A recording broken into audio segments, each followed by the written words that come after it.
Dunia stand-up komedi sedang melaju pesat sampai menjadi sebuah profesi baru dalam industri hiburan Indonesia. Para komika terkenal tak hanya menjadi stand-up komedian saja, melainkan terjun sebagai presenter, pemain film, sinetron, hingga di balik layar.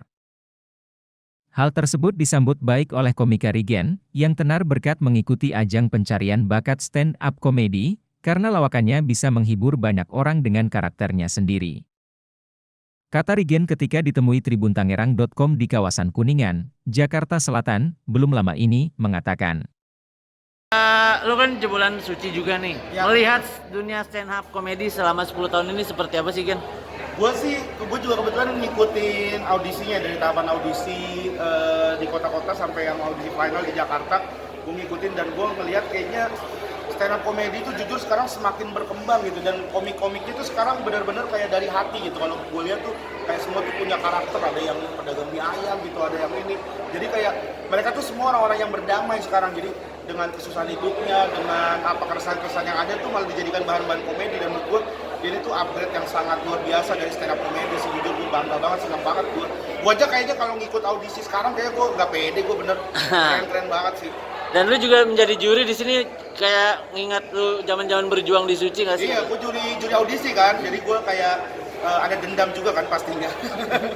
Dulu gue waktu Suci 4 di thank you win sama Bang Radit, tapi enggak lah, jadi juri tuh gue nonton, gue nikmatin banget jadi juri dengan 200 peserta. Gue bisa ngelihat lebih banyak komika-komika dari daerah yang ternyata cukup mengagetkan, mereka luar biasa sih. Dan ketika lu jadi juri, penilaian apa sih yang paling penting gitu untuk meloloskan peserta nih? Ya kalau untuk meloloskan peserta, jadi kalau gue ada dua sih kuncinya. Yang pertama itu karakter dia yang akan dibawa untuk ke panggung Suci, karena itu yang selalu gue pegang dari gue di Suci 5 itu, yaitu karakter apa yang kita punya, persona apa, karena itu yang akan membedakan kita nantinya dengan stand up comedian yang sekarang tuh udah banyak banget.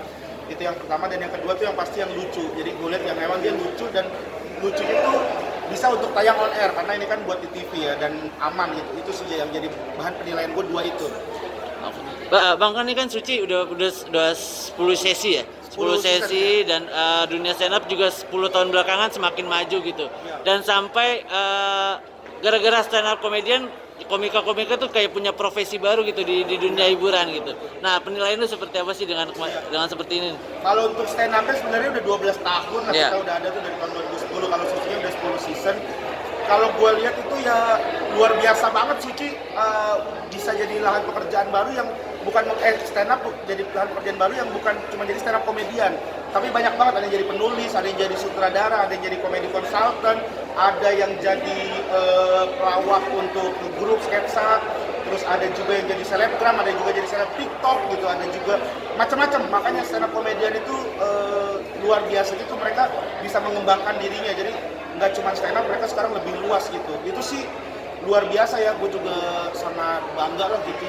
Jadi untuk regenerasinya tuh akan lebih mudah gitu. Jadi ketika senior-seniornya udah mulai mengembangkan sayapnya ke tempat yang lain, yang baru-barunya akan fokus di stand up, akan jadi seorang stand up komedian yang siap lah. Nah, manajemen komunitas ini seperti apa sih, Gen? Kan kayaknya kelihatan kuat banget ya, sampai akhirnya bisa mengisi jebolan-jebolan stand up komedian atau komika ini bisa mengisi di beberapa lini nih di dunia hiburan. Kalau komunitas tuh emang alhamdulillah komunitas stand up itu salah satu komunitas yang benar-benar solid ya. Gue juga ngikutin beberapa komunitas dan gue ngerasa komunitas stand up itu yang kayak senior itu, walaupun lu udah jadi, lu udah punya pekerjaan, lu udah punya seperti apa, di tengah-tengah kesibukan tuh kayak masih sempet datang ke komunitas buat open mic, buat ngobrol sama teman-temannya, buat nanya perkembangannya gitu. Jadi emang luar biasa banget lah gitu. Kayak Bang Panji aja masih sering datang ke open mic, masih sering datang buat ngobrol sama teman-teman komika gitu. Jadi emang solid banget. Kita juga sering banget kumpul, kita juga punya kantor, kita juga setiap setahun sekali selalu ngadain event tahunan. Kayak tahun ini kita bakal ada jambore gitu, jambore stand up yang isi itu emang pesta stand up komedian semua. Jadi seperti itulah yang akhirnya membuat kita tuh semakin kuat. Jadi kayak kita tuh bisa mengembangkan bakat-bakat lainnya gitu. Kayak misalnya lu penulisan bagus nih gitu, jadi kadang ikut gue yuk jadi komedi konsultan gue dulu gitu. Jadi emang itulah kerennya stand up komedi, komunitasnya tuh.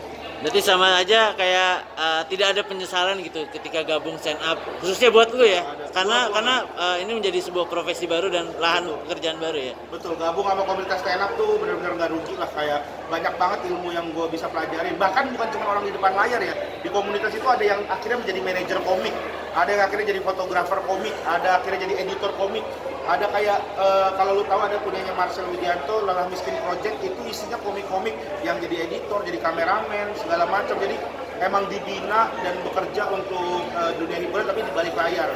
Jadi nggak pernah menyesal, gue malah bangga banget sih sama stand up comedy. Nah Bang, untuk manajemen sendiri kan manajemen dari komunitas ya, kan pasti tentunya kita nggak bicara soal kebaikan juga, mungkin ada beberapa komika juga yang sempat bermasalah, dan itu seperti apa sih kalian untuk merangkulnya gitu? Dan Kalau ada yang bermasalah nggak kita rangkul. Ya udah biarin dia bermasalah.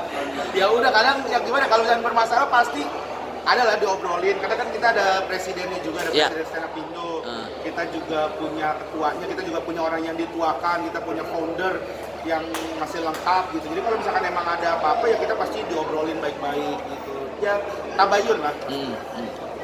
ada lagi nggak?